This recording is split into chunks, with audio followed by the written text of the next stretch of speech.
Latest now in this story, mass shooting in the capital city, calling it the largest Providence has ever seen. 9 people hospitalized with gunshot wounds. My heart's racing a million miles a minute. I can't even believe to see something like this in this area. This is insane.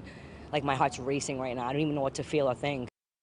Yeah, neighbors in the Washington Park neighborhood rattled by this violence just a few feet away from where they live.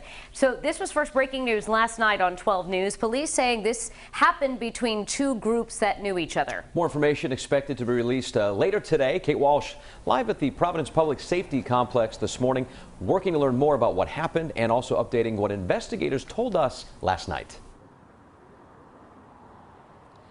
It's very busy here right now and overnight as police detectives were at the hospital talking to those 9 victims, hoping that they share exactly what they know and not fear any consequences in doing so.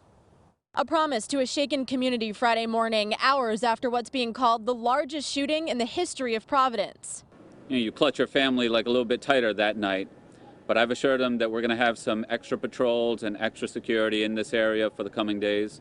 They shouldn't have anything to worry about, and we'll do everything that we can to make sure that they're not only safe, but that they also feel safe. A mass shooting by federal standards. Providence police say 9 people were hurt in a crossfire between 2 well-known feuding groups in the city. Colonel Hugh Clement saying 8 men and 1 woman were rushed to Rhode Island Hospital, at least 3 of them in critical condition. The chief added there were several dozen rounds of gunshots fired from a vehicle and a home on Carolina Avenue Thursday night, all from at least 4 to 5 semi-automatic pistols. He said it's no secret there's a gun problem in the city. So prior to this, we had 19 gunshot victims and 7 homicides by gunfire.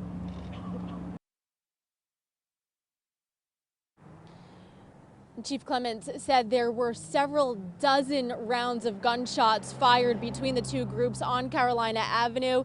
And he said that he will be updating us this morning as far as the victims' conditions are concerned and if they have any possible suspects. He said since these groups are well known to police, they have a pretty good idea who was responsible for these shootings, and they don't necessarily need the public's help in solving this crime in a mass shooting situation. So we'll continue to update you throughout the morning. Live in Providence, I'm Kate Walsh, 12 News.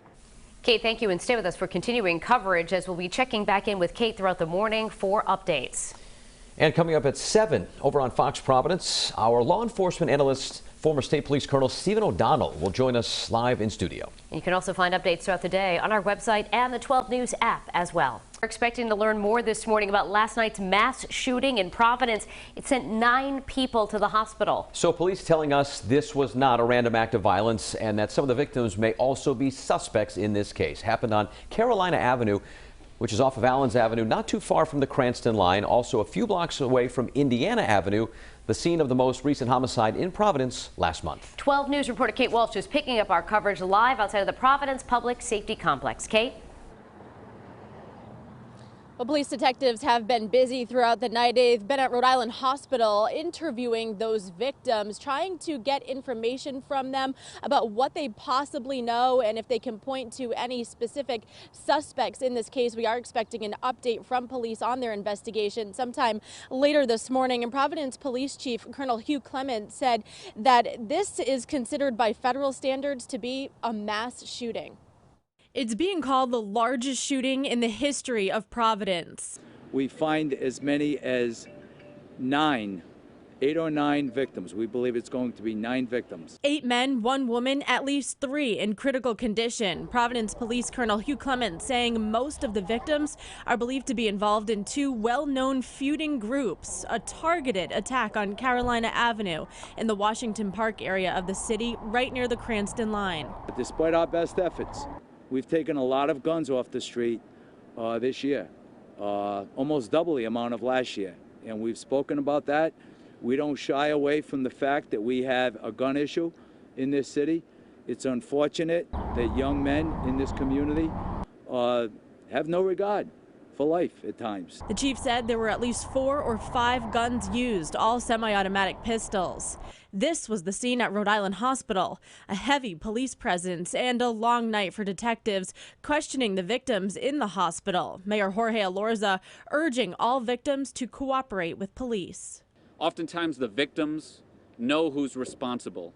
And we need the victims to step up, speak to the police, tell them who it is. Let the police, let us do our job. And at last check, no arrests have been made yet, but the police chief, Hugh Clement, said that they have a very good idea as to who they believe was responsible for this shooting. And he said just 5 months into the year of 2021, there have been 19 gunshot victims and there have been 7 homicides by gunfire. Live in Providence, I'm Kate Walsh, 12 News.